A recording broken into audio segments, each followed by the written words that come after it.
Hi everyone, this is Prem and welcome back to Educational Hike. So I'm here with chapter number 1 of class 9th Science, Matter in our Surroundings. हमारे अगल बगल जितनी भी चीजें पाई जाती हैं, चाहे वो बुक हो, चाहे वो चेयर हो, टेबल हो, टीवी हो, ये सारी चीजें किस चीज से मिलकर बनी हुई हैं, आज के इस चैप्टर में हम यही जानेंगे। चैप्टर स्टार्ट करने से पहले मैं आपको कुछ प्रायर इंफॉर्मेशन दे देता हूं कि आपको क्लास 9th के आने वाले सभी चैप्टर्स दो पार्ट्स में डिवाइड होकर मिलेंगे। जैसे ये चैप्टर भी, ये इस चैप्टर का फर्स्ट पार्ट है और इसके बाद हम इस चैप्टर का सेकंड पार्ट अपलोड करेंगे। तो आने वाले जितने भी चैप्टर्स हैं वो सभी चैप्टर्स आपको दो पार्ट्स में डिवाइड होकर मिलेंगी। एक चीज और मैं आपको बता दूं, आप लोग को डाउट जरूर हो रहा होगा कि भैया लाइन बाय लाइन एक्सप्लेनेशन क्यों नहीं कर रहे। तो मेरी जान, आने वाले जितने भी चैप्टर्स हैं, इवन ये चैप्टर का भी मैंने लाइन बाय लाइन एक्सप्लेनेशन ही किया है। बट ये जो चैप्टर नंबर 1 है, मैटर इन आवर सराउंडिंग, इस चैप्टर में बहुत सारी एक्टिविटीज हैं जिन एक्टिविटीज को करने में और लाइन बाय लाइन पढ़ने में बहुत सारा टाइम लग जाता है। इसलिए मैंने आपको प्रेजेंटेशन के थ्रू समझाने की कोशिश करी है। ट्रस्ट मी, इस प्रेजेंटेशन की एक एक लाइन एनसीईआरटी की है और एनसीईआरटी का कोई भी इंफॉर्मेशन आपको इस वीडियो से छूटेगा नहीं, सब कुछ आपको पता चल जाएगा। So let's start this chapter with introduction of this chapter. Introduction इस चैप्टर का क्या है? इस चैप्टर का इंट्रोडक्शन ये है कि हमारी दुनिया में जितनी भी चीजें पाई जाती हैं, चाहे वो चेयर हो, चाहे जो हम टी शर्ट पहन रहे हैं, या जो हमारे घर में कार खड़ी हुई है, या मम्मी लोग जिस बर्तन में खाना बनाती हैं, ये सारी चीजें और इवन जितनी भी चीजें आप अपने अगल बगल देखते हो, वो सभी चीजें किसी ना किसी मटेरियल से बनी हुई हैं। जैसे जैसे ये आप जो चेयर देख रहे हो, ये लकड़ी की बनी हुई है। ये टी शर्ट देख रहे हो, ये कॉटन या टेरिकॉट का बना हुआ है, ठीक है। और ये कार देख रहे हो, ये कार आयरन का बना हुआ है। ये बर्तन देख रहे हो, ये बर्तन स्टील का बना हुआ है। तो मतलब क्या है? इसका मतलब ये है कि हम अपने अगल बगल जो कुछ भी देखते हैं वो किसी ना किसी मटेरियल से मिलकर बना हुआ है। और साइंस की भाषा में इसी मटेरियल को हम मैटर का नाम देते हैं। यस, समझ गए मैटर क्या होता है? आपने देखा कि आपके अगल बगल जितनी भी चीजें पाई जाती हैं वो सभी चीजें मैटर होती हैं। तो आपके दिमाग में एक चीज जरूर आ रही होगी कि भैया, तो मैटर, कौन सी चीज मैटर नहीं होती है? कौन सी चीज मैटर नहीं होती? एनर्जी। यस, क्या आप एनर्जी को देख सकते हो? नहीं, तो ये मैटर नहीं है। क्या आप टाइम को देख सकते हो? नहीं, तो ये मैटर नहीं है। क्या आप ग्रेविटी को देख सकते हो? ग्रेविटेशनल फोर्स को देख सकते हो? नहीं, तो ये भी मैटर नहीं है। मैटर की एग्जैक्ट डेफिनेशन क्या है? हम अपने अगल बगल प्लांट्स को देखते हैं, आसमान में बादल देखते हैं, हम अपने अगल बगल जानवरों को देखते हैं, खाने वाला फूड देखते हैं, बर्गर, पिज्जा, फ्रेंच फ्राइज देखते हैं, और हवा को देख सकते हैं। हवा को देख भी सकते हैं, देख नहीं सकते तो फील कर सकते हैं। यस, ठीक है। आप पानी पीते हो, ये सारी चीजें मैटर कहलाती हैं। मतलब एग्जैक्टली अगर मैटर की डिफिनीशन मैं आपको बताऊं तो मैटर वो चीज होती है जो स्पेस को ऑक्युपाई करे और जिसका कुछ वजन हो। मतलब देखो, ये जो खाना है, अगर इस खाने को हम कहीं पर रख दें तो क्या ये कुछ ना कुछ तो जगह को घेरेगी, कुछ ना कुछ स्पेस को ऑक्युपाई तो करेगी ना। अरे मेरे भाई, इस खाने को अगर आप टेबल पर रखोगे तो टेबल का कुछ जगह तो घिर जाएगा, कुछ जगह तो ऑक्युपाई हो जाएगा ना। तो यस, मैटर वही होता है जो कहीं पर अगर रखा जाए तो वो स्पेस को ऑक्युपाई कर ले।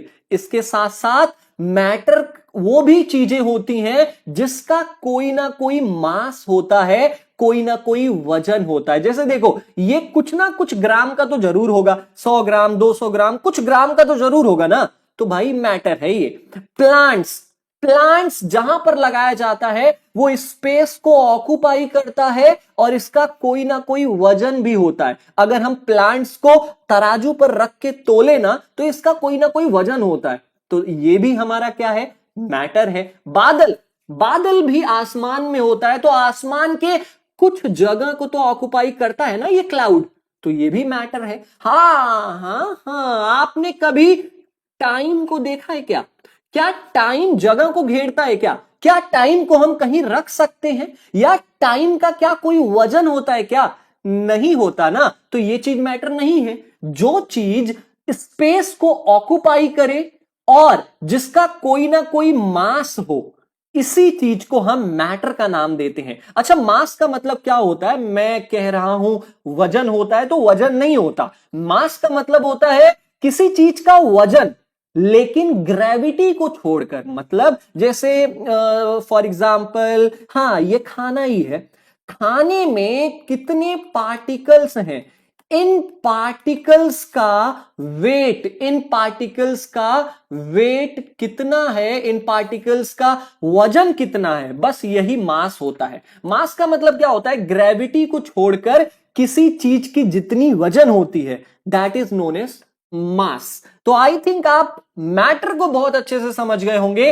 Let's move to classification of matters. मतलब बात यहां तक आ गई है कि मेरे भाई, अब हमारे दुनिया में इतनी सारी चीजें हो गई हैं कि अब हमें उन्हें डिवाइड करने की जरूरत है। मतलब इतने सारे मैटर हो गए हैं, इतने सारे मटेरियल्स हो गए हैं कि अब हम उनको पहचानेंगे कैसे? तो साइंटिस्ट ने कहा कि मैटर को दो अलग अलग बेसिस पर डिवाइड कर दिया जाए। मतलब हमने उन सभी मटेरियल्स को एक तरफ रख दिया जो दिखने में एक जैसे दिखते हैं, जिनकी फिजिकल प्रॉपर्टीज एक जैसी होती हैं, उनको हमने एक कैटेगरी में रख दिया। और ऐसे मटेरियल्स जिनकी केमिकल प्रॉपर्टीज एक जैसी होती हैं, केमिकल प्रॉपर्टीज मतलब ये जो मटेरियल है ये किसी से रिएक्ट करते हैं या नहीं करते, ये जो मटेरियल है इनका कलर कैसा है, या ये जो मटेरियल है इनकी रिएक्टिविटी कैसी है, इन चीजों को हम केमिकल प्रॉपर्टीज कहते हैं। आगे इन दोनों चीजों के बारे में आपको डिटेल में पता चलेगा। बस एक हल्का लाइट सा इंट्रोडक्शन ले लो कि फिजिकल प्रॉपर्टीज मतलब बाहर से दिखने में कैसा है। जैसे आप लड़की देखते हो, बोलते हो ना कि बहुत मस्त है, मतलब सामने से अच्छी है, तो फिजिकल प्रॉपर्टी है वो उसकी। केमिकल प्रॉपर्टी मतलब अंदर से कैसी है, उसके गुण कैसे है, अच्छा बोलती है, मीठा बोलती है, सच बोलती है, प्यार करती है, ये इसकी केमिकल प्रॉपर्टी है। ठीक है, तो बिल्कुल ऐसे ही मैटर है। मैटर बाहर से दिखने में कैसा है उसको हम फिजिकल प्रॉपर्टी कहते हैं। केमिकल प्रॉपर्टी मतलब वो जो मैटर है वो किसी के साथ रिएक्ट करता है या नहीं करता, या वो मैटर जो है उसका कलर कैसा है, क्या कलर चेंज होता है, तो ये सारी चीजें केमिकल प्रॉपर्टी कहलाई जाती हैं। समझ गए? तो ये तो हो गया मॉडर्न बेसिस कि आज के मॉडर्न एरा में हम मैटर को दो तरीके से डिवाइड करते हैं। लेकिन पुराने जमाने में मैटर को 5 तरीकों से डिवाइड करते थे। लोग कहते थे कि जितनी भी लिविंग चीजें हैं और जितनी भी नॉन लिविंग चीजें हैं वो 5 अलग अलग एलिमेंट से मिलकर बनी गई हुई हैं, जिनको हम छित, जल, पावक, गगन, समीरा कहते हैं। छित का मतलब होता है अर्थ। पुराने जमाने की बात बता रहा हूं, पुराने जमाने के लोग कहते थे कि जितनी भी लिविंग थिंग्स हैं और जितनी भी नॉन लिविंग थिंग्स हैं वो इन्हीं 5 चीजों से मिलकर बनी हुई हैं। वो 5 चीजें कौन सी हैं? छित का मतलब अर्थ, जल का मतलब होता है वाटर, छित जल पावक का मतलब होता है फायर, छित जल पावक गगन का मतलब होता है क्लाउड, समीरा का मतलब होता है एयर। पुराने जमाने के लोगों का कहना था कि जितनी भी लिविंग और नॉन लिविंग थिंग्स हैं ये इन्हीं 5 चीजों से मिलकर बनी हुई हैं। हालांकि ये तो बहुत पुरानी बात थी। आज के इस मॉडर्न एरा में हम मैटर को 2 बेसिस पर डिवाइड करते हैं। आज के इस चैप्टर में केवल हम मैटर के फिजिकल प्रॉपर्टीज के बारे में पढ़ेंगे और नेक्स्ट चैप्टर नंबर 2 में हम मैटर के केमिकल प्रॉपर्टीज के बारे में पढ़ेंगे। Is it clear? बिल्कुल क्लियर हो गया होगा। So let's get started with physical properties of matter. ये जो मटेरियल होते हैं, ये जो मैटर होते हैं, ये बाहर से दिखने में कैसे होते हैं, इनकी बाहर की बनावट कैसी होती है, इसी को हम फिजिकल नेचर ऑफ मैटर कहते हैं। फिजिकल नेचर ऑफ मैटर, पहला नेचर क्या है मैटर का? Matter is made up of particles. पहला जो प्रॉपर्टी है मैटर का वो ये है कि कोई भी चीज हम अपने अगल बगल देखते हैं, चाहे वो जैसे हमारा फोन हो गया, हमारा स्मार्टफोन हो गया, तो भाई कोई भी चीज है वो छोटे छोटे पार्टिकल से मिलकर बना हुआ है। ये मैटर की पहली प्रॉपर्टी है कि हम अगल बगल जो भी चीजें देखते हैं ना, वो छोटे छोटे टुकड़ों से, छोटे छोटे पार्टिकल से मिलकर बना हुआ है। अब इस चीज को हम प्रूव भी करेंगे। एक बार क्या हुआ कि दो स्कूलों के बीच में झगड़ा हो गया। एक स्कूल वाले कह रहे थे कि जो मैटर है वो लकड़ी की तरह कॉन्टिन्यूअस होता है, और एक स्कूल के बच्चे बोल रहे थे कि नहीं, मैटर कॉन्टिन्यूअस नहीं होता, बल्कि मैटर छोटे छोटे पार्टिकल से मिलकर बना हुआ है। तो मैंने कहा कि तुम दोनों झगड़ा ना करो, मैं तुम्हें सिखाता हूं एक्टिविटी नंबर 1.1 के थ्रू मैं आपको दिखाऊंगा कि सचमुच मैटर पार्टिकल से मिलकर बना हुआ है या मैटर लकड़ी की तरह कॉन्टिन्यूअस है। चलो देख लेते हैं। Hi everyone, welcome to activity number 1.1 of chapter number 1 matter in our surrounding। इस एक्टिविटी से हम ये सीखेंगे कि क्या सचमुच कोई मैटर पार्टिकल से मिलकर बना हुआ है या वो लकड़ी की तरह बिल्कुल कॉन्टिन्यूअस है। चलो देखते हैं, पता लगाते हैं। इसके लिए हमें करना क्या है, इसके लिए हमें 100 ml ऑफ वाटर ले लेना है और इसके लेबल को हमें मार्क कर देना है। जैसे पानी कहाँ आ रहा है, अभी यहां पर आ रहा है, मैंने मार्क कर दिया, आपको दिख रहा होगा ना, बिल्कुल पानी यहां पर आ गया।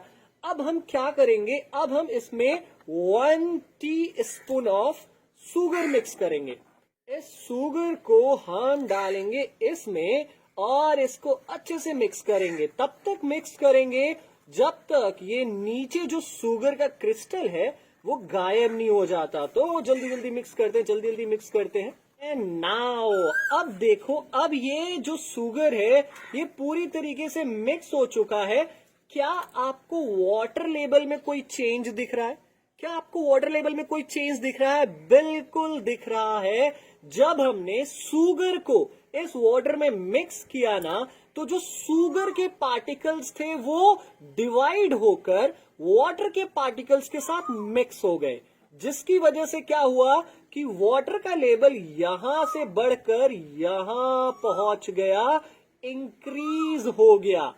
इस एक्टिविटी से हमें यह पता चला कि भाई जो शुगर के पार्टिकल्स हैं वो डिवाइड हुए और वाटर के पार्टिकल्स के साथ मिक्स हो गए। अगर ये जो शुगर था ये पार्टिकल से नहीं बना होता तो ये लकड़ी की तरह ऊपर ही फ्लोट करता, ये मिक्स कभी भी नहीं होता। ठीक है, तो भाई आप चाय बनाते हो, आप कॉफी बनाते हो, आप नींबू पानी बनाते हो, तो आपने देखा होगा कि चाय कॉफी दूध के साथ मिक्स हो जाती है। मिक्स क्यों होता है? क्योंकि कोई भी मैटर छोटे छोटे पार्टिकल से मिलकर बनता है। सो activity is clear now, let's get back. So activity कैसी लगी? और इस एक्टिविटी से आपको अब तक तो पता चल ही गया होगा कि मेरे भाई मैटर जो है वो छोटे छोटे पार्टिकल से मिलकर बनता है। बिल्कुल सही। तो ये स्कूल वाले बिल्कुल सही थे और ये स्कूल वाले गलत थे। ठीक है, तो आई थिंक कि आपको पहली प्रॉपर्टी अच्छे समझ में आ गई होगी कि जितनी भी अगल बगल हमारी चीजें पाई जाती हैं वो सभी चीजें छोटे छोटे पार्टिकल से मिलकर बनी हुई हैं। ठीक है, समझ गए? Okay, let's move to second property of matter. दूसरी प्रॉपर्टी क्या है मैटर की? दूसरी प्रॉपर्टी ये है कि how small are these particles of matter. हमने देखा कि जो मैटर है वो छोटे छोटे पार्टिकल से मिलकर बने हुए हैं, लेकिन ये जो पार्टिकल्स हैं ये कितने छोटे होते हैं? क्या बहुत ज्यादा छोटे हैं? क्या इन पार्टिकल्स को हम मेजर कर सकते हैं क्या? चलो जान लेते हैं एक एक्टिविटी के थ्रू। एक्टिविटी नंबर 1.2 ये रहा आपके सामने। Hi everyone, welcome to activity number 1.2 of chapter number 1 matter in our surrounding. इस एक्टिविटी से हम ये सीखेंगे कि किसी भी मैटर के जो पार्टिकल्स होते हैं वो कितने छोटे होते हैं। सो चलो एक्टिविटी को स्टार्ट करते हैं। इसके लिए हमें एक केमिकल लेना था, पोटेशियम पर मैग्नेट। वो मुझे मिला नहीं, इसलिए मैंने दूसरा केमिकल लिया है। लेट्स सी, ये एक्टिविटी आपको बहुत कुछ सिखा के जाएगी। इस केमिकल को हम 100 ml ऑफ वाटर में मिक्स कर देते हैं। जैसे ही हमने मिक्स किया ये पूरा वाटर कलर हो गया। मतलब क्या था, मतलब ये था कि 1 ग्राम ऑफ ये जो केमिकल था ये जैसे ही 100 मिलीलीटर वाटर में गया ना, ये पूरे वाटर को कलर कर डाला। मतलब इसके कितने सारे पार्टिकल्स अंदर जाने के बाद डिवाइड हो गए और बहुत सारे पार्टिकल्स हो गए। अब तुम आगे देखना, अब इसमें का अगर हम 10 ml भी वाटर इसमें डालेंगे तो आप समझ सकते हो कि जो 10 ml में जितने पार्टिकल्स थे वो इस 100 ml वाटर में जाने के बाद और ज्यादा डिवाइड हो गए। अब फिर देखना, अब इस 100 ml ऑफ वाटर के फिर से 10 ml अगर हम इसमें डालेंगे ना, आप देख रहे हो इस 10 ml के जो पार्टिकल्स थे वो और ज्यादा डिवाइड हो गए। अब अगर हम और 10 ml इसमें डालेंगे ना, तो ये जो भी पार्टिकल्स इस 10 ml से इस वाटर में गए हैं ना, वो और ज्यादा डिवाइड हो गए हैं। ऐसे ही हम इसमें करेंगे तो ये भी थोड़ा बहुत कलर हो जाएगा। तो आपने देखा, हमने 1 ग्राम केमिकल लिया जो 100 ml ऑफ वाटर में डाला तो पूरा वाटर कलर हो गया। अब इसमें से हमने 10 ml वाटर निकाला जिसमें थोड़े बहुत ही पार्टिकल्स होंगे, वो जब इस वाटर में गया ना तो वो और ज्यादा डिवाइड हो गया, और ज्यादा छोटे छोटे पार्टिकल्स में डिवाइड हो गया। ऐसे ही जब इसमें गया तो वो और छोटे छोटे पार्टिकल्स में डिवाइड हो गया। मतलब आप समझ सकते हो कि पार्टिकल्स ऑफ मैटर कितने ज्यादा छोटे होते हैं, हमारे इमेजिनेशन से भी ज्यादा छोटे होते हैं। So this is activity number 1.2. Hope you loved it. Let's back. So कैसी लगी एक्टिविटी? तो देखा आपने कि केवल 1 ड्रॉप ऑफ इंक कितने सारे वाटर को कलर कर सकता है। मतलब 1 ड्रॉप ऑफ इंक में इतने पार्टिकल्स हैं कि वो पता नहीं कितने, लगभग 1000 लीटर पानी को कलर कर सकता है। मतलब एक पार्टिकल बहुत सारे छोटे छोटे छोटे छोटे टुकड़ों में डिवाइड हो सकता है। इससे कंक्लूजन ये निकलता है कि जो मैटर के पार्टिकल्स होते हैं वो बहुत छोटे होते हैं, वेरी स्मॉल होते हैं, इतने छोटे होते हैं कि हम सोच भी नहीं सकते, ना तो हम उन्हें मेजर कर सकते हैं। ठीक है, तो पार्टिकल्स ऑफ मैटर बहुत ज्यादा छोटे होते हैं। ये है मैटर की सेकंड प्रॉपर्टी। आई थिंक कि आपको ये भी अच्छे से समझ में आ गया होगा। Now let's move to second topic of this particular chapter, characteristics of particles of matter. अब तक हमने पढ़ा कि ये मैटर की क्या प्रॉपर्टीज होती हैं। अब हम पढ़ेंगे कि ये मैटर जिन छोटे छोटे पार्टिकल से मिलकर बनता है ना, इन पार्टिकल्स की प्रॉपर्टीज क्या है, या इन पार्टिकल्स की विशेषताएं क्या हैं। सबसे पहली प्रॉपर्टी ऑफ पार्टिकल क्या होती है कि particles of matter have space between them. मतलब कि हमारे अगल बगल जितनी भी मटेरियल पाए जाते हैं, जो भी मैटर है, वो मैटर के जो पार्टिकल्स होते हैं ना, उन पार्टिकल्स के बीच में कुछ ना कुछ दूरी जरूर होती है, कुछ ना कुछ स्पेस जरूर होता है। अब इस चीज को हम कंफर्म कर सकते हैं। कैसे कंफर्म कर सकते हैं? आपने कभी चाय तो बनाई होगी, अरे चाय नहीं बनाई होगी तो कॉफी बनाई होगी। अच्छा, कॉफी भी नहीं बनाई होगी तो नींबू पानी तो जरूर बनाया होगा। आपने देखा होगा कि जब भी आप कॉफी बना रहे हो तो कॉफी के पार्टिकल्स दूध के पार्टिकल्स के साथ मिल जाते हैं और उसके बाद हमें एक प्यारी सी ताजी सी कॉफी मिलती है पीने को। कॉफी क्यों बन पाता है? क्योंकि मिल्क के पार्टिकल्स के बीच में जो जगह है, जो स्पेस है ना, इसी स्पेस में कॉफी के पार्टिकल्स जाके मिल जाते हैं, जिससे दूध और कॉफी मिल गया तो एक पक्की कॉफी बन जाती है। तो ये नींबू पानी बन जाना, कॉफी बन जाना और चाय बन जाना, ये पॉसिबल तभी हो पाया है जब हमें ये पता चला कि पार्टिकल्स ऑफ मैटर, इनके बीच में स्पेस होता है, इनके बीच में जगह होती है। ठीक है, तो भैया सबसे पहली प्रॉपर्टी आप समझ गए होंगे।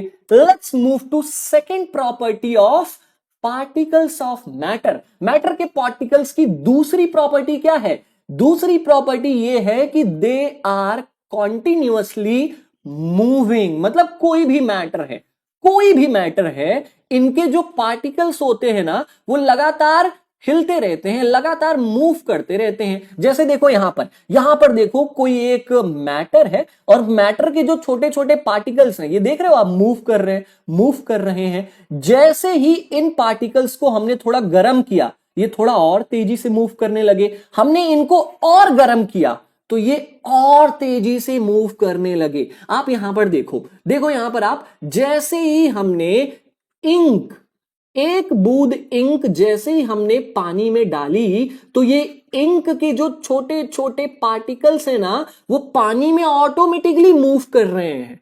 मतलब क्या है? मतलब ये है कि जो भैया मैटर के छोटे छोटे पार्टिकल्स होते हैं ना, वो हमेशा मूव करते रहते हैं। आपने अगरबत्ती तो देखी ही होगी, अगरबत्ती को आप जला दो, आप जब जलाओगे तो आप दूर भी बैठे रहोगे ना, तब भी आपको अगरबत्ती की महक आएगी। क्यों? क्योंकि अगरबत्ती की जो पार्टिकल्स हैं वो मूव करते रहते हैं, जो आपके नाक में पहुंचते हैं तो आपको खुशबू आती है, स्मेल आती है। ठीक है, तो भैया सेकेंड प्रॉपर्टी भी आप समझ गए होंगे कि पार्टिकल्स ऑफ मैटर लगातार मूव करते रहते हैं। अच्छा, जब पार्टिकल्स ऑफ मैटर मूव करते हैं तो भैया आपको पता है कि कोई भी चीज अगर मूव करती है, कोई भी चीज अगर चलती है ना, तो चलते वक्त उस ऑब्जेक्ट में काइनेटिक एनर्जी होती है। यस, काइनेटिक एनर्जी क्या होती है? काइनेटिक एनर्जी वो एनर्जी होती है जो किसी ऑब्जेक्ट के अंदर तब आती है जब वो ऑब्जेक्ट मूव कर रहा हो। और ये जो मैटर के पार्टिकल्स हैं ये कंटिन्यूअसली मूव कर रहे हैं। ये देखो कंटिन्यूअसली मूव कर रहे हैं। जब मूव कर रहे हैं तो इन पार्टिकल्स में कौन सी एनर्जी है? काइनेटिक एनर्जी है। यस, मैं आपको यही समझाना चाह रहा था कि जो पार्टिकल्स ऑफ मैटर हैं वो भैया लगातार मूव करते हैं, लगातार हिलते डुलते रहते हैं, और मूव करने की वजह से इन पार्टिकल के अंदर कौन सी एनर्जी होती है? काइनेटिक एनर्जी होती है। आपने देखा जैसे जैसे हमने इन पार्टिकल्स को गर्म किया, ये पार्टिकल्स लगातार, देख रहे हो, तेज तेज से मूव करने लग रहे हैं। यहां देखो धीरे मूव कर रहे हैं, हमने इनका टेम्परेचर बढ़ा दिया, हमने इनको गर्म कर दिया तो ये तेजी से मूव करने लगे। तेजी से मूव करने लगे मतलब क्या हुआ? जैसे जैसे टेम्परेचर बढ़ता है, मूवमेंट ऑफ पार्टिकल भी बढ़ता है। जब मूवमेंट ऑफ पार्टिकल बढ़ेगा तो काइनेटिक एनर्जी भी तो बढ़ेगी ना। हमने बताया मेरे भाई कि पार्टिकल्स मूव कर रहे हैं मतलब इनके अंदर काइनेटिक एनर्जी है। तेजी से मूव करेंगे तो और ज्यादा काइनेटिक एनर्जी हो जाएगी। होगी कि नहीं होगी? Yes, so this is second property. Matter के पार्टिकल्स की ये दूसरी प्रॉपर्टी है कि जो मैटर के पार्टिकल्स होते हैं वो लगातार मूव करते रहते हैं, लगातार हिलते डुलते रहते हैं, जिनकी वजह से इनके अंदर कौन सी एनर्जी होती है? काइनेटिक एनर्जी होती है। काइनेटिक एनर्जी के बारे में अब आप अच्छे से जानोगे अपने आने वाले चैप्टर्स में। अभी आप बस इतना जानो कि काइनेटिक एनर्जी क्या होती है। कोई ऑब्जेक्ट अगर मूव कर रहा है तो उसके अंदर काइनेटिक एनर्जी है। ठीक है, समझ गए? तो आप ये प्रॉपर्टी को भी अच्छे से समझ गए होंगे कि पार्टिकल्स ऑफ मैटर लगातार मूव करते हैं, चाहे वो किसी भी मटेरियल के पार्टिकल हो, वो मूव करते ही करते हैं। ठीक है, अपने आप मूव करते हैं वो। चलो, तो भैया जब पार्टिकल ऑफ मैटर मूव करते हैं तो उसी बीच में एक टर्म आ गया है, डिफ्यूजन। डिफ्यूजन का मतलब क्या होता है? डिफ्यूजन का मतलब होता है फैलना। डिफ्यूजन का मतलब क्या होता है? डिफ्यूजन का मतलब होता है फैलना। अब ये डिफ्यूजन है क्या? डिफ्यूजन किसे कहते हैं? This intermixing of particles of two different types of matter on their own is called diffusion. आपने देखा जब हम अगरबत्ती को जलाएंगे, जैसे देखो ये अगरबत्ती है, भाई पीछे आजा, स्लाइड पीछे आजा। जैसे देखो हम अगरबत्ती को जैसे ही जलाते हैं, अगरबत्ती के जो पार्टिकल्स हैं वो एयर के पार्टिकल्स के साथ मिक्स होने लगते हैं। मिक्स होते हैं ना, तो ये ऑटोमेटिकली मिक्स हो जा रहे हैं। इसी प्रोसेस को हम डिफ्यूजन का नाम देते हैं। डिफ्यूजन का मतलब सिंपल सा है, फैलना, ऑटोमेटिक फैलना। इसी चीज को हम डिफ्यूजन कहते हैं। देखो, intermixing of particles of two different types of matter, एक अगरबत्ती के पार्टिकल्स और एक एयर के पार्टिकल्स, ये ऑटोमेटिकली एक दूसरे से मिक्स हो जा रहे हैं। इसी प्रोसेस को हम डिफ्यूजन का नाम देते हैं। ठीक है, समझ आया? अब ये एक दूसरे से मिक्स क्यों हो रहे हैं ये आपको पता होना चाहिए, क्योंकि एयर के पार्टिकल्स के बीच में भी जगह है और इन अगरबत्ती के पार्टिकल्स के बीच में भी जगह है। ये अगरबत्ती के पार्टिकल्स एयर के पार्टिकल्स के बीच में जाकर फिक्स हो जाते हैं। That is known as diffusion. Diffusion समझ गए क्या होता है? एग्जैक्टली आपके एनसीईआरटी की बुक में यही डिफिनीशन दी गई है और यही वर्डिंग दी गई है। तो अब तक हमने ये समझ लिया, दो प्रॉपर्टीज अब तक हमने समझ ली पार्टिकल्स ऑफ मैटर की। अब चलो तीसरी प्रॉपर्टी देख लेते हैं पार्टिकल्स ऑफ मैटर की, कि particles of matter attract each other. Yes, ये तीसरी और आखिरी प्रॉपर्टी है पार्टिकल्स ऑफ मैटर की। हमने पहली प्रॉपर्टी देखी कि पार्टिकल्स ऑफ मैटर के बीच में जगह होता है। दूसरी प्रॉपर्टी देखी कि पार्टिकल्स ऑफ मैटर लगातार मूव करते रहते हैं। तीसरी प्रॉपर्टी यहां पर हम देखेंगे कि पार्टिकल्स ऑफ मैटर एक दूसरे को अट्रैक्ट करते हैं, एक दूसरे को चिपका के रखते हैं। अच्छा, चलो इस चीज को हम एक एक्टिविटी के थ्रू कंफर्म कर लेते हैं। आपके एनसीईआरटी बुक का एक्टिविटी नंबर 1.7 ये रहा आपके स्क्रीन पर। Hi everyone, welcome to activity number 1.7। इस एक्टिविटी से हम चेक करेंगे कि कोई भी मैटर है, इनके पार्टिकल्स के बीच में अट्रैक्शन होता है, इनके पार्टिकल्स के बीच में एक फोर्स होता है। कैसे चेक करेंगे? सबसे पहले इसके लिए हमें चाहिए ये एक आयरन नेल, इसके बाद एक चाहिए चौक, और चौक के अलावा हमें चाहिए ये एक रबड़। और एक एक करके इन तीनों चीजों को हम ब्रेक करने की कोशिश करेंगे। और ब्रेक करने के लिए हमारे पास ये है, ये एक बहुत ही शार्प, बहुत ही जानदार सी चीज है। तो सबसे पहले क्या करेंगे, ये आयरन को कट करने की कोशिश करते हैं। देखो होता है क्या ये? नहीं हो रहा, फिर से करते। नहीं हो रहा। मतलब क्या है इसका? मतलब ये है कि ये जो आयरन नेल के पार्टिकल्स है ना, इनके बीच में बहुत ही स्ट्रॉन्ग फोर्स है, जिसकी वजह से ये पार्टिकल्स क्या है, जल्दी दूर नहीं जा रहे। अब अगर हम हथौड़ी से लेकर बहुत ज्यादा फोर्स लगाएं, तब ये पार्टिकल्स एक दूसरे से हो सकते हैं दूर चली जाए और ये कील टूट जाए। ये तो बात हो गई आयरन नेल की। बात कर लेते हैं रबड़ की। रबड़ के पार्टिकल्स देखते हैं कि क्या इनके बीच में जो फोर्स है वो कम है या ज्यादा है। काट के देखते हैं, कटता है कि नहीं। या ये तो कट गया। मतलब क्या है? मतलब इनके बीच के जो पार्टिकल्स का जो फोर्स था, इनके पार्टिकल्स में बीच में जो फोर्स था वो थोड़ा कमजोर था। जैसे ही हमने काटा, ये आराम से कट गया। चौक की बारी। अब चौक तो ऐसे ही भी टूट जाएगा, ये तो सबसे कमजोर होता है। ठीक है, तो इस एक्टिविटी से हमने क्या सीखा? हमने सीखा कि कोई भी मैटर होता है, उनके पार्टिकल्स के बीच में एक फोर्स होती है। यही फोर्स इन पार्टिकल्स को एक साथ चिपका कर रखती है। ठीक है, जैसे ये आयरन नेल के जो पार्टिकल्स हैं, ये बहुत ही स्ट्रांगली एक दूसरे से चिपके हुए हैं। ये जो रबर बैंड के पार्टिकल्स हैं, ये थोड़ा सा वीक है, थोड़ा सा कमजोर है। और ये चौक के पार्टिकल्स बहुत ज्यादा कमजोर है। ये देखो, जब जहां तोड़ोगे टूट जाएगा ये। तो this is our activity number 1.7। Hope you have loved this. Let's get back. कैसी लगी एक्टिविटी? इस एक्टिविटी से हमने क्या सीखा? इस एक्टिविटी से हमने ये सीखा कि भैया जो पार्टिकल्स ऑफ मैटर होते हैं, जैसे हमने जो कील लिया था, जो हमने वो लोहे की कील ली थी, लोहे की कील को जब हम हैमर से, हथौड़े से मारते हैं ना, तो ये टूटता नहीं है। मतलब क्या है? मतलब ये है कि इनके पार्टिकल्स के बीच में काफी अच्छी बॉन्डिंग है, काफी स्ट्रॉन्ग बॉन्डिंग है। ठीक है, तो इस एक्टिविटी से हमें यह पता चलता है कि मैटर के जो भी पार्टिकल्स होते हैं, उनके बीच में कोई ना कोई फोर्स जरूर होता है।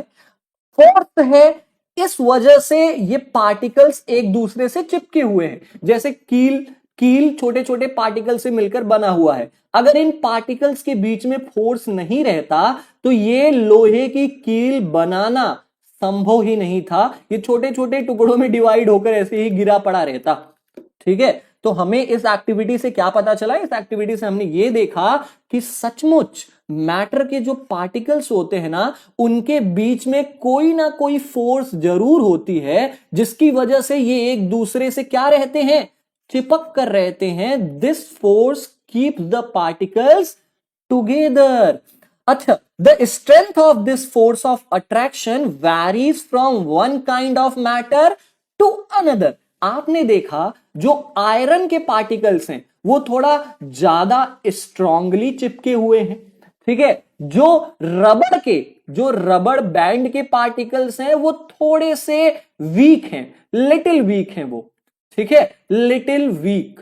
लेकिन जो चौक के पार्टिकल्स हैं वो वेरी वीक हैं, वो बहुत ज्यादा कमजोर हैं, उन्हें अलग करना काफी आसान है। मतलब क्या है, मतलब अलग अलग मटेरियल्स के पार्टिकल्स के बीच में ना अलग अलग तरीके की फोर्स होती है। मतलब किसी पार्टिकल के बीच में बहुत ही स्ट्रांग फोर्स होती है, किसी पार्टिकल के बीच में थोड़ा कमजोर फोर्स होता है जिसे तोड़ना काफी आसान होता है, ठीक है। तो इस एक्टिविटी से हमारा थर्ड प्रॉपर्टी भी क्लियर हो जाता है कि मैटर के पार्टिकल्स एक दूसरे को अट्रैक्ट करते हैं, एक दूसरे को चिपका कर रखते हैं।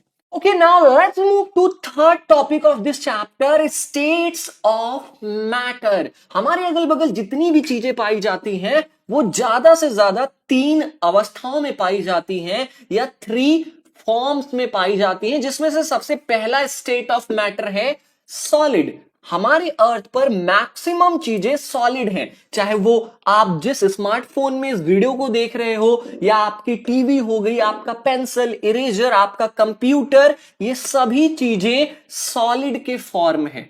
दूसरी जगह पर है लिक्विड। आप पानी पीते हो, ये एक लिक्विड का फॉर्म है। आप चाय पीते हो, कॉफी पीते हो, जूस पीते हो, ये सभी चीजें लिक्विड के फॉर्म है। और तीसरा फॉर्म ऑफ मैटर है गैसेस। आपने वाटर वेपर के बारे में सुना होगा, जिसको हम हिंदी में भाप कहते हैं। भाप भी एक तरीके का गैस ही है, एक तरीके का गैस का फॉर्म है।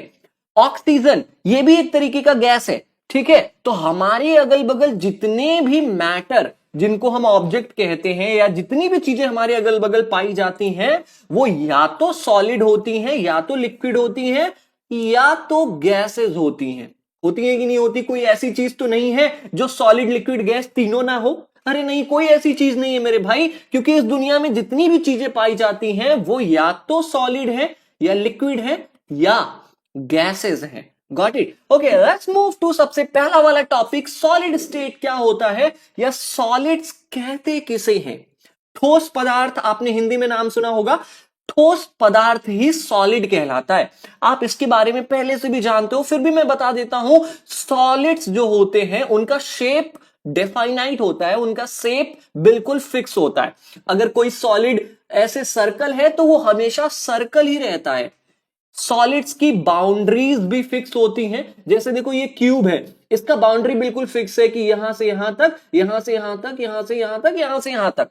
मतलब ये अपना शेप, अपनी बाउंड्रीज चेंज नहीं करते हैं। इसके अलावा ये वॉल्यूम भी इनका फिक्स होता है। सॉलिड कितनी जगह घेरेंगे ये फिक्स होता है। अब इस डब्बे को तुम चाहे यहां रख दो, चाहे यहां रख दो, चाहे यहां रख दो, वो फिक्स वॉल्यूम का ही होगा, उतनी ही जगह को ऑक्युपाई करेगा। है कि नहीं है? यस, ये रहा हमारा पहला प्रॉपर्टी ऑफ सॉलिड। दूसरी चीज, सॉलिड रिजिड होते हैं, सख्त होते हैं।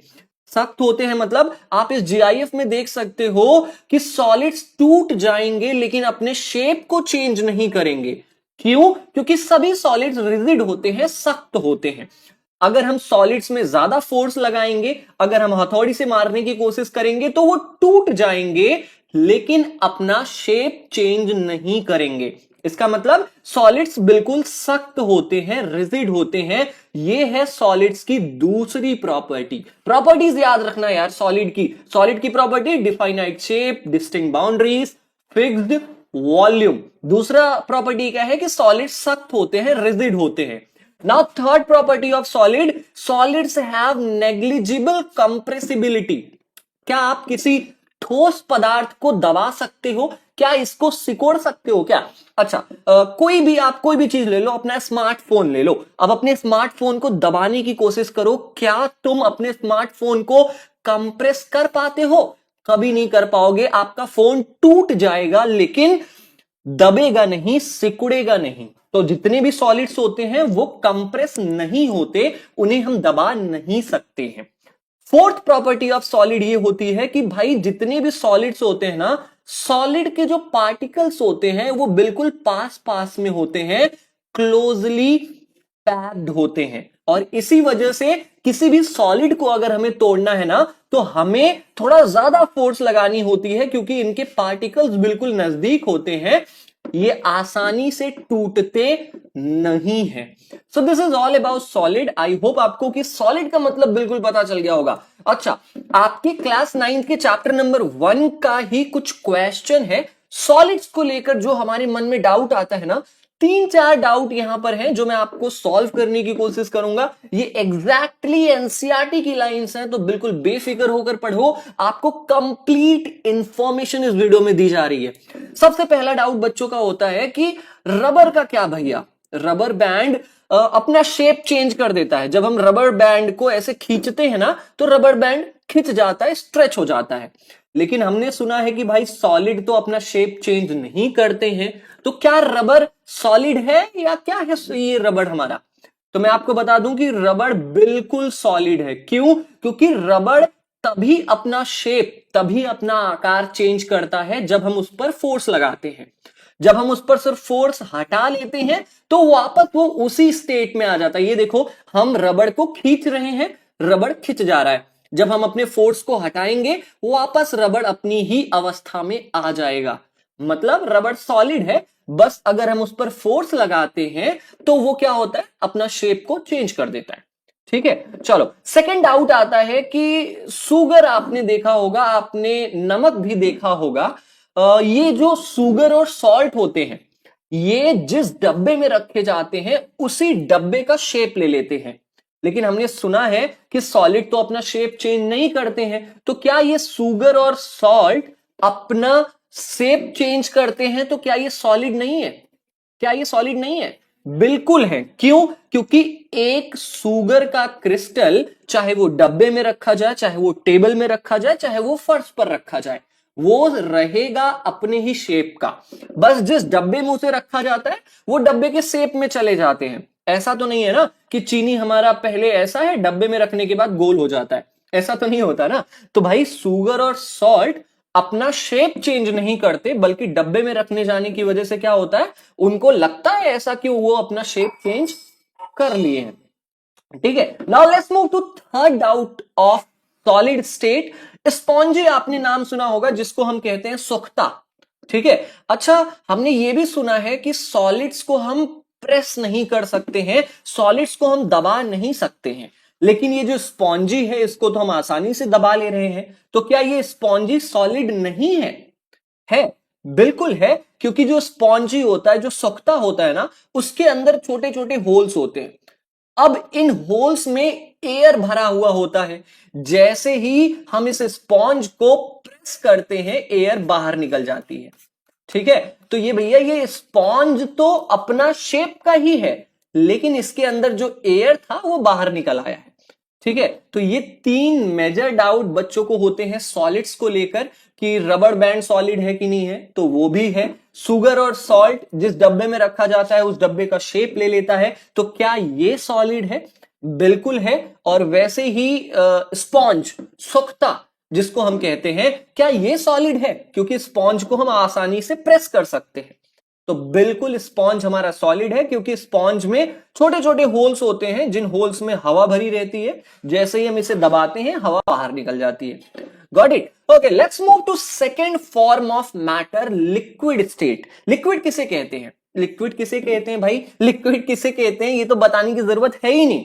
फिर भी मैं आपको प्रॉपर्टी बता देता हूं लिक्विड की, कि लिक्विड का कोई शेप फिक्स नहीं होता। वो जिस डब्बे में रखे जाते हैं उस डब्बे का शेप ले लेते हैं। जैसे देखो, यहां पर ये कुछ ऐसे क्वाड्रिलेटरल टाइप के हैं, यहां पर कुछ सर्कुलर टाइप के हो गए हैं, यहां पर कुछ स्क्वायर टाइप के हो गए हैं। मतलब लिक्विड्स का शेप फिक्स नहीं रहता, लेकिन उनकी वॉल्यूम बिल्कुल फिक्स रहती है। वॉल्यूम मतलब अगर वो इस डब्बे में 1 लीटर ऑयल रखा गया है, तो इस डब्बे में हम डालेंगे तो इस डब्बे में भी 1 ही लीटर होगा, इस डब्बे में डालेंगे तो इस डब्बे में भी 1 लीटर ही होगा।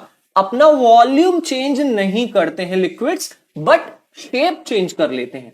ठीक है, दूसरी प्रॉपर्टी क्या होती है लिक्विड की, कि लिक्विड्स फ्लो। लिक्विड्स क्या होते हैं कि आसानी से बह जाते हैं, मतलब अपना शेप बहुत जल्दी चेंज कर लेते हैं ये, इसलिए लिक्विड्स रिजिड नहीं होते हैं, they are not rigid. Liquids सख्त नहीं होते हैं, सॉलिड्स की तरह वो बिल्कुल अड़ियल नहीं होते हैं, वो जिस डब्बे में रखे जाते हैं उस डब्बे का शेप ले लेते हैं।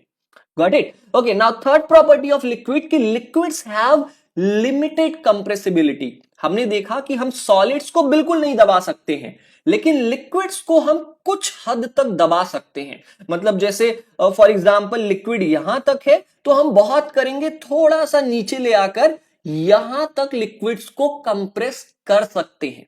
लेकिन लिक्विड्स को भी हम बहुत ज्यादा कंप्रेस नहीं कर सकते, क्योंकि अगर ज्यादा करेंगे तो हो सकता है ये कंटेनर फट जाए और पानी या जो भी लिक्विड इसके अंदर रखा है वो बह जाए। ठीक है, तो लिक्विड्स की प्रॉपर्टीज भी आप समझ गए कि लिक्विड का कोई शेप फिक्स नहीं होता, लेकिन वॉल्यूम बिल्कुल फिक्स होता है। ठीक है, लिक्विड्स आसानी से अपना शेप चेंज कर लेते हैं, इसलिए वो रिजिड नहीं होते।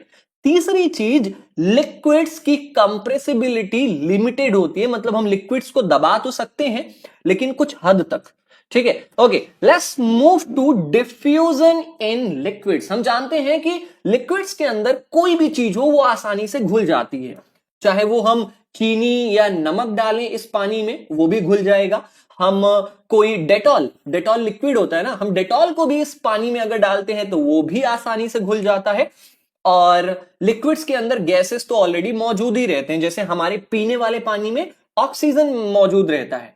तो भाई हम पढ़ेंगे कि लिक्विड्स में सभी चीजें आसानी से मिक्स हो जाती हैं, आसानी से डिफ्यूज हो जाती हैं। ऐसा क्यों होता है? देखो, all living creatures need to breathe for survival. हम जानते हैं कि कोई भी इंसान है, जानवर है, उसे जिंदा रहने के लिए सांस लेने की जरूरत है, ब्रीथ करने की जरूरत है। बिल्कुल ऐसे ही जो पानी में रहने वाले जानवर हैं उन्हें भी सांस लेना होता है। तो भाई वो सांस लेते तो हैं, लेकिन पानी के अंदर कैसे ले पाते हैं? क्योंकि हमें सांस लेने के लिए किस चीज की जरूरत है? ऑक्सीजन की जरूरत है। पानी के अंदर ऑलरेडी ऑक्सीजन मिक्स होता है, जिसकी वजह से एक्वेटिक एनिमल्स, पानी में रहने वाले जानवर जिंदा रहते हैं। इसलिए हम ये कह सकते हैं कि भाई चाहे सॉलिड हो, चाहे लिक्विड हो या गैस हो, ये तीनों चीजें लिक्विड्स के अंदर आसानी से फैल सकती हैं। सॉलिड्स में शुगर हो गया, क्या हम शुगर को पानी में मिला सकते हैं? बिल्कुल मिला सकते हैं। क्या हम डेटॉल एक तरीके का लिक्विड है, क्या डेटॉल को हम पानी में मिला सकते हैं? बिल्कुल मिला सकते हैं। ऑक्सीजन एक तरीके का गैस है, क्या ऑक्सीजन पानी में मिला हुआ होता है? बिल्कुल मिला हुआ होता है। मतलब सॉलिड हो, लिक्विड हो या गैस हो, ये तीनों चीजें लिक्विड्स के अंदर आसानी से फैल सकती हैं, आसानी से घुल सकती हैं। ठीक है, the rate of diffusion of liquids is higher than that of solids. Solids के अंदर डिफ्यूजन बिल्कुल नहीं होता, सॉलिड्स इतने सख्त होते हैं कि सॉलिड के अंदर कोई चीज मिलाना चाहो तो बहुत मुश्किल है, लेकिन लिक्विड के अंदर डिफ्यूजन बहुत आसानी से हो जाता है। जैसे देखो यहां पर हम इंक जैसे ही इस लिक्विड के अंदर डालते हैं, ये लिक्विड तुरंत मिक्स होने लगता है। ठीक है, मतलब लिक्विड का जो रेट ऑफ डिफ्यूजन है वो थोड़ा ज्यादा है। This is due to the fact that the liquid state particles move freely and have greater space between each other as compared to particles in the solid state. Simple सी बात है, ऐसा क्यों होता है? लिक्विड्स के अंदर कोई भी चीज आसानी से क्यों घुल जाती है? क्योंकि लिक्विड्स के पार्टिकल्स थोड़ा दूर दूर होते हैं, लेकिन सॉलिड के पार्टिकल्स बिल्कुल नजदीक होते हैं। इनके बीच में जगह ही नहीं होती कि कोई चीज आकर मिक्स हो जाए। लेकिन ये जो लिक्विड्स होते हैं, लिक्विड्स के पार्टिकल्स दूर दूर होते हैं, इसलिए लिक्विड के अंदर कोई भी मैटर आसानी से घोला जा सकता है, आसानी से डिफ्यूज कर सकता है। So this is all about liquids. Let's move to next state of matter, gases. Now after solids and liquids we will see the gaseous state of matter। जो तीसरा फॉर्म ऑफ मैटर है वो है gas. अब gases state को मैं line by line क्यों पढ़ा रहा हूं? क्योंकि इसमें बहुत कुछ है जानने को आपको। चलो स्टार्ट करते हैं। Have you ever observed a balloon seller filling a large number of balloons from a single cylinder of gas? तुमने गुब्बारे बेचने वाले को तो देखा ही होगा, आपने ये भी देखा होगा कि जो गुब्बारा बेचने वाला होता है वो अपने साथ एक छोटा सा सिलेंडर रखता है और उस सिलेंडर में वही गैस भरी हुई होती है जो बलून में डाली जाती है। अब उस गुब्बारे बेचने वाले से पूछो कि वो एक सिलेंडर में कितने गुब्बारों को भर लेता है, और उससे यह भी पूछो कि सिलेंडर में कौन सा गैस है। वो तुम्हें बता सकेगा तो जरूर बताएगा। वैसे मैं आपको बता देता हूं कि जो नॉर्मल साइज का सिलेंडर होता है वो 14.9 क्यूबिक फीट का होता है, 14.9 क्यूबिक फीट का। और इतने छोटे सिलेंडर से अगर हम बलून्स को भरते हैं ना तो लगभग 50 बलून, 50 पीसेस ऑफ बलून हम आसानी से भर सकते हैं। 50 पीसेस ऑफ बलून मतलब अगर 9 इंच का बलून है, अगर 9 इंच का गुब्बारा है तो 50 गुब्बारे को हम भर सकते हैं। अगर 11 इंच का गुब्बारा है तो हम लगभग 27 पीसेस गुब्बारों को भर सकते हैं। ठीक है, और सिलेंडर में कौन सी गैस पाई जाती है जो गुब्बारों में भरी जाती है? वो है हीलियम गैस। कौन सी gas? Helium gas, helium gas. ठीक है, याद रहेगा, कोई दिक्कत तो नहीं है ना यहां पर? बिल्कुल नहीं होगी। ओके, सो ये एक्टिविटी है, एक्टिविटी नंबर 1.11। इस एक्टिविटीज में आपको यही सिखाया गया है कि जो गैसेस होते हैं ना वो बहुत ज्यादा कंप्रेसिबल होते हैं। इसी चीज को चेक करने के लिए एक्टिविटी है। आपको पता ही है यार कि बहुत सारे लार्ज अमाउंट ऑफ गैसेस को हम एक छोटे से सिलेंडर में कैरी कर सकते हैं। ये कैसे हो पाता है? ये इसीलिए हो पाता है क्योंकि जितने भी गैसेस है ना उनको हम कंप्रेस कर सकते हैं, वो हाईली कंप्रेसिबल होते हैं। We have observed that gases are highly compressible as compared to solids and liquids। ये हमें तो पता ही है ना यार कि हम बहुत सारे गैसेस को कंप्रेस करके, दबा के एक छोटे से सिलेंडर में भर सकते हैं, लेकिन सॉलिड्स और लिक्विड्स इतना ज्यादा कंप्रेसिबल नहीं होते हैं। सॉलिड्स को तो हम बिल्कुल कंप्रेस नहीं कर सकते हैं, लिक्विड्स को हम थोड़ा बहुत कंप्रेस कर सकते हैं, लेकिन गैसेस को, बहुत सारे गैसेस को कंप्रेस करके हम छोटे से सिलेंडर में रख सकते हैं।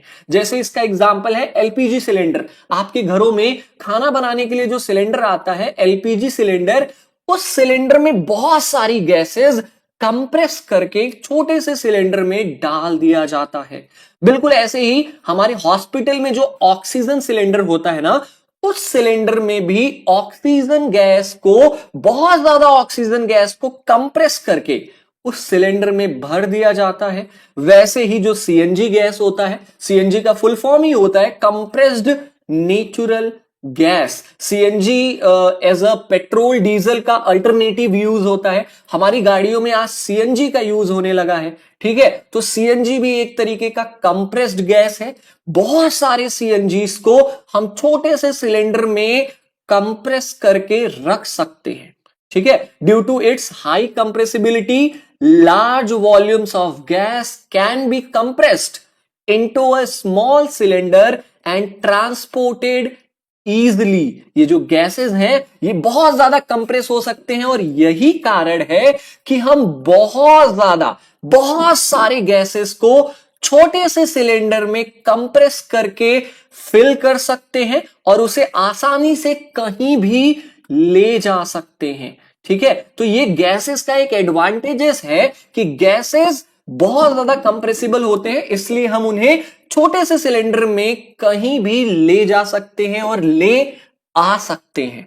ठीक है, we come to know of what is being cooked in the kitchen without even entering there. हमारे घरों में, हमारे किचन में खाना बन रहा होता है। अब खाने की खुशबू हमारे ड्राइंग रूम तक पहुंच जाती है by the smell that reaches our nostrils. अब जो वो खाने की महक है वो हमारे नाकों तक पहुंच जाती है। कैसे पहुंच जाती है? ये पॉसिबल कैसे हो पाता है? ये पॉसिबल इसलिए है क्योंकि the particles of aroma of food mix with the particles of air spread from the kitchen, हमारे तक पहुंचती है और हमारे से और भी बहुत ज्यादा दूर तक जाती है। इसका मतलब क्या है? इसका मतलब यह है कि जब भी खाना बनता है, आपने देखा होगा कि खाना बनते टाइम कुछ गैसेस निकलती हैं, वाटर वेपर की तरह कुछ गैसेस निकलती हैं। इन्हीं गैसेस को हम अरोमा का नाम देते हैं।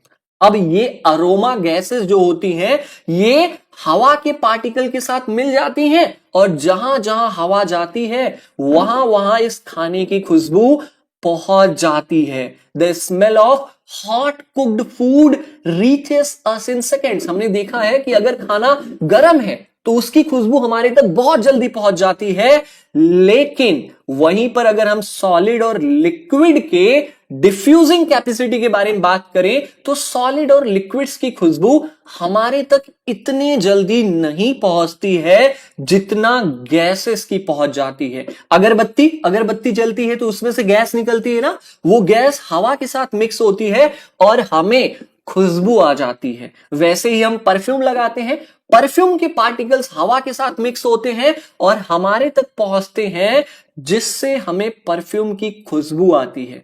इससे क्या पता चलता है? Due to high speed of particles and large space between them gases show the property of diffusing very fast into other gases. आपने देखा है कि जो गैसेस के पार्टिकल्स होते हैं ना, वो काफी दूर दूर होते हैं और काफी फ्री भी होते हैं। फ्री होने की वजह से इनमें एयर आसानी से मिक्स हो जाता है और एयर के साथ वो पूरे वातावरण में घुल जाते हैं, मिक्स हो जाते हैं। ठीक है। In the gaseous state, gases में क्या होता है, जो गैसेस के पार्टिकल्स होते हैं ना, वो कहीं भी, कोई भी गैस का पार्टिकल है ना, वो कहीं भी इधर उधर मूव करता रहता है और बहुत तेजी से मूव करता है। क्यों? क्योंकि भाई गैसेस के पार्टिकल्स दूर दूर होते हैं, दूर दूर होते हैं तो वो तेजी से मूव करेंगे। क्यों? क्योंकि यहां पर जगह, जो प्लेस है, जो जगह है, वो काफी ज्यादा है। ड्यू टू दिस, और यही कारण होता है कि the particles heat each other and also the walls of the container. और यही कारण होता है कि जिस भी कंटेनर में, मान लो सिलेंडर में गैस भर के रखा गया है, तो इस सिलेंडर के वॉल्स को ना ये गैसेस हिट करते रहते हैं, ऐसे प्रेशर बनाते रहते हैं, एक दूसरे से भी ये हिट करते रहते हैं। इसकी वजह से क्या होता है? The pressure exerted by the gas is because of this force exerted by the gas particles.